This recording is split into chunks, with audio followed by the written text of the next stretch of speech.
Atlantis, that which was, will be.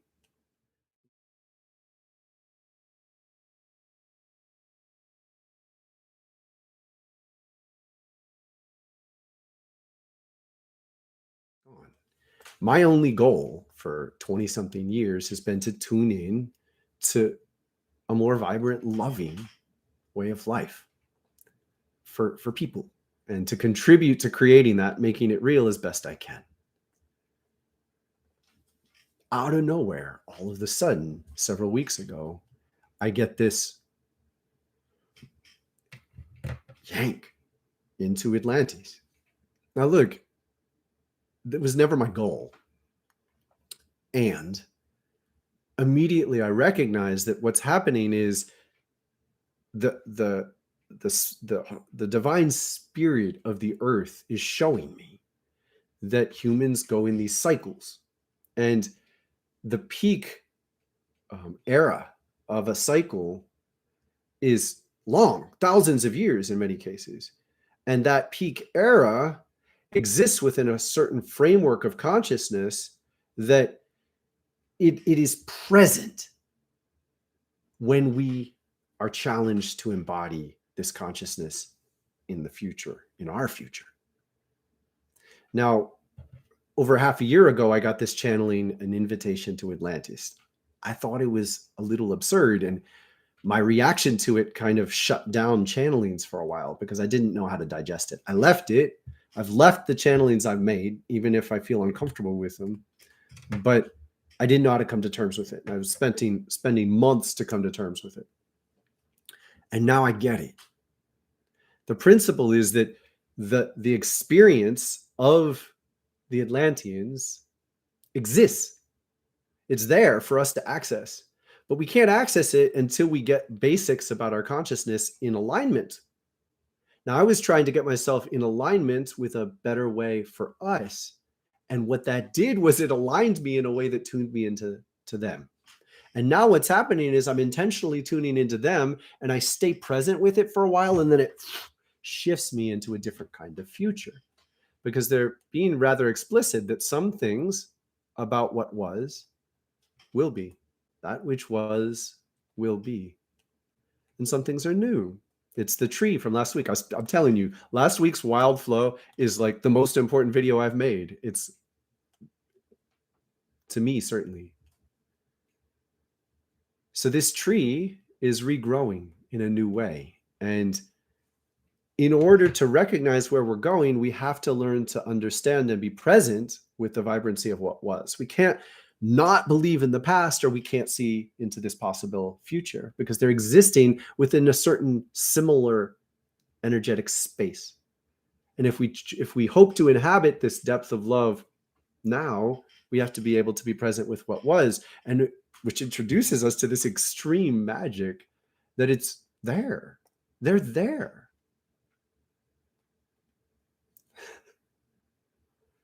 So the lesson, the gift, the Atlantis speaking to me in this moment, I've been so caught, like I've been exposed to this potential, and then I've been afraid because everything seems so fragile. It's like the beauty and the love is so vivid that I'm like, oh my God, I'll break it just by coming close.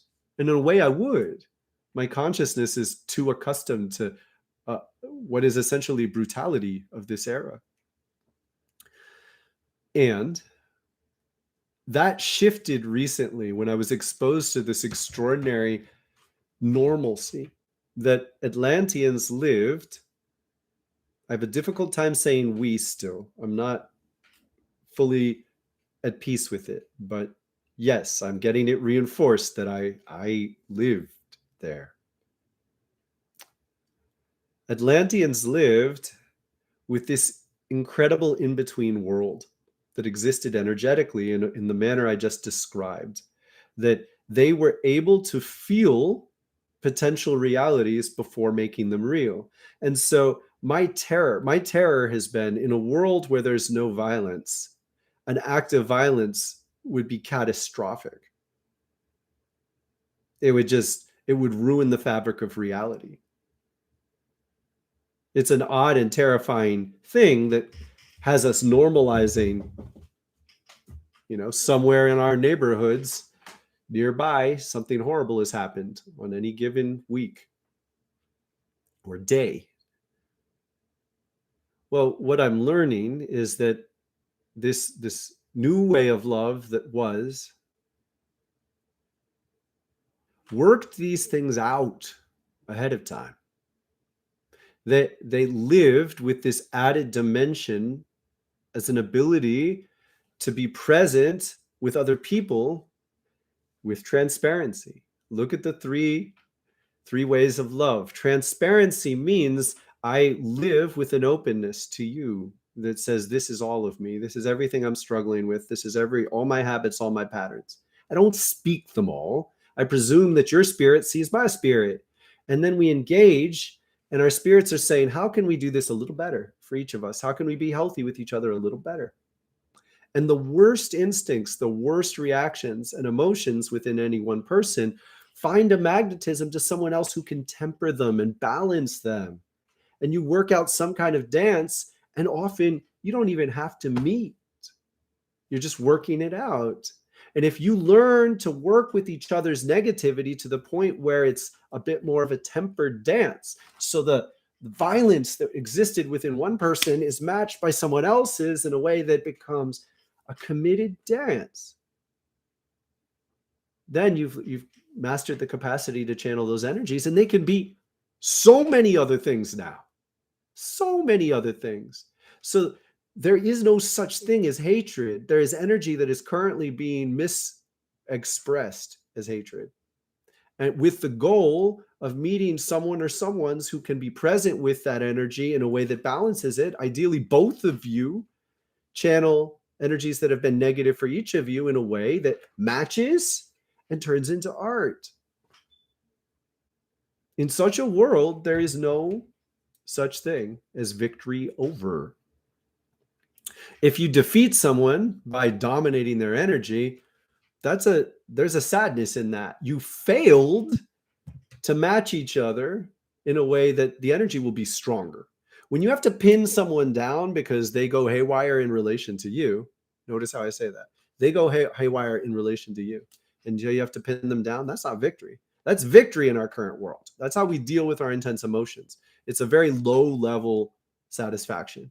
We take our hatreds and we put them into activities where people battle, ideally with rules, and that's the only victory we can get. Now, it's profound. We transmute those energies. For those of you who love football, there you go. So people are transmuting horrible resentments and depressions, but it's only to a point. You only get it to this point. And what you're saying is the victor is the one who pins the other down. Well, what that means is you don't have two people who are vibrantly, dynamically alive at the same level in a way that lasts. So you have not managed to transmute those energies into something that is fully healthy. You've just taken a step. The Atlantean way of life maintains this commitment to do it together. And if you can't do it together, there's a sadness and there's a commitment to finding support for that person as you release them into a new relationship where they can share that, whether that be friendship or lover or business or whatever it is. You can think in terms of normal activities for the moment, but we're evolving them into a territory where you're always committed that everyone you work with, everyone you engage with is going to be brought together into a deeper strength, a more efficient use of their energy. I can't tell you enough. Energy is locked up in everyone like this. You have to think of this. The way you get stronger is not to increase your capacity.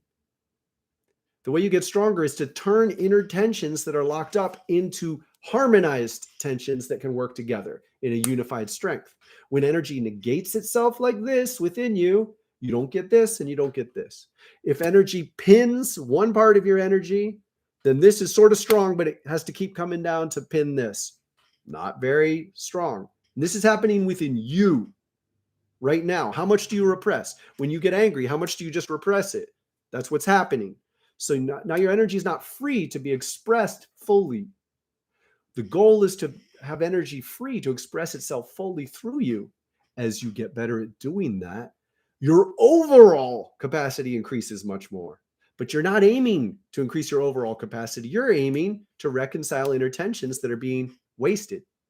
That's where your intention goes. When you do that, you start to unveil what's happening within you more honestly.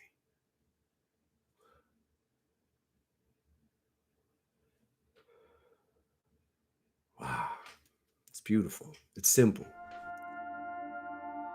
If you would like to learn more about the 12 chakras, chakra keys, and how to work with them, you can purchase the book, The Chakra Keys, at www.wildflowerfire.com.